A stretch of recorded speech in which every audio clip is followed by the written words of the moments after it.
Mus globoja Vytauto didžiojo universitetas ir Azijos studijų centras.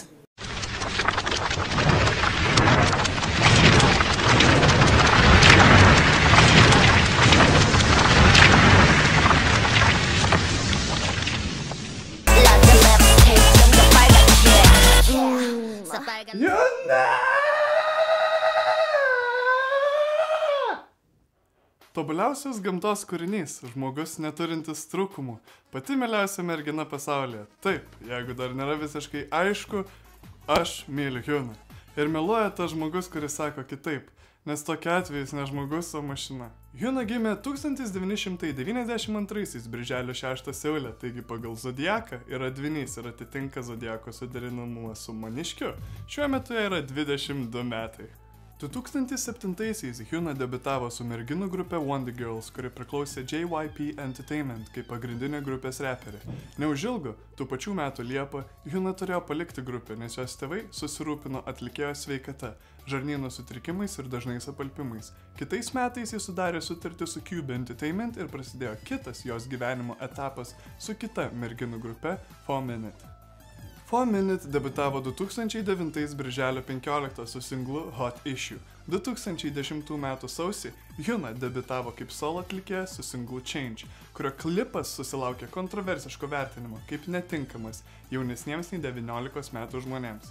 Tų pačių metų gruodį 4 Minute išleido Japonijos rinkai skirtą albumą Diamond, 2011-aisiais Korejos rinkai skirtą 4 Minutes Left. Tai yra vieninteliai pilni studijiniai 4 Minute albumai. Daugiausiai ši grupė leidžia singlus ir EP. Naujausias iš jų Crazy išleistas šių metų vasario 9 dieną. 2011 bei 2012 Hyunai buvo gana darbingi bei sėkmingi metai.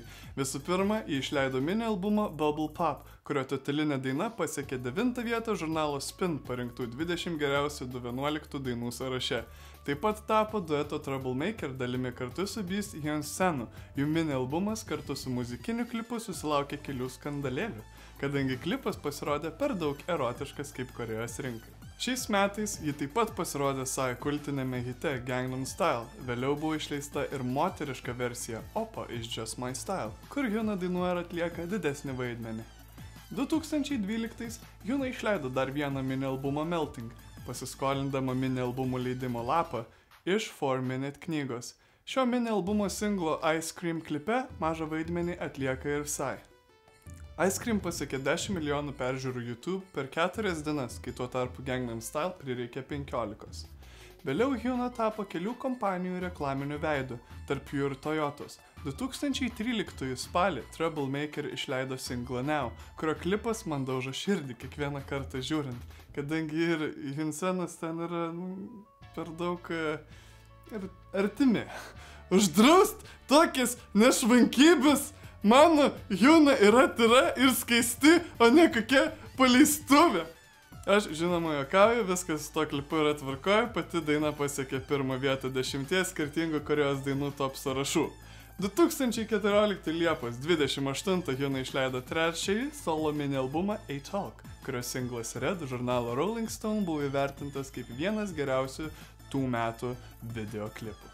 Hyuna turi kelias tatuiruotes. Ant kairio peties yra parašyta Mano mama, tai širdis, kuri palaiko mane gyvą. Dešinės rankos vidinėje pusėje yra tatuiruotė Tempus, kas iš lotynų kalbos išvertus reiškia laiką. Kitos rankos vidinėje pusėje ištatuiruotas kryžius, apatinėje nugaros dalyje ištatuiruota Fatum. Ir ne, tai nereiškia, kad jis tara. Tai taipogi lotyniškas žodis reiškiantis likimą ir arba mirtį. Dar viena tatuiruotė hebrajų kalba buvo užmatyta ant dešinio peties, tačiau kol kas dar neaišku, ką ji reiškia ar kas ten parašyta. Šiandien tiek. Mylėkit ir garbinkit dievaitę Hyuną. Kitą mėnesį apžvelgsime juodesnius Azijos muzikinius užkampius. Viena užuomina – kinai dopamin. Iki kito karto.